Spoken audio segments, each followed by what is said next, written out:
қойылып кеудесімен жыртылып ұшып жүр. Келбет екеуі біраз қарап тұрды. Қарғыстар шырылдап, айнала жүріп. Сәуле. Ой. Әне, ана балапанды қарашы. Қане, қай жерде? Әне, байқа басып кетпе. Келбет келіп қарады. Кішкентай тұмсығын жерге тіреп, қызыл шоққа балапан жатыр. Көздерін ашып жұмып дірдіретеді. Сәуле балапанды алақанына салды. Ядан түсіп қалған шығар. Түріме? Я, түрі сияқты.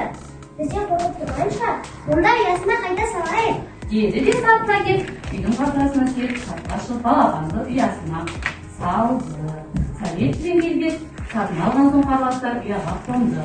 Анарбайы кемес көңілді. Көптік көтеріп балалардың төбесінен 2-3 рет айналып өтті. Демек, жарайсыңдар Сәулетпен келбет. Сәулетпен келбетке бағалбай ұшкен басқармаға әдісіне қандай ойнады? Жарайсыңдар. Келе бер.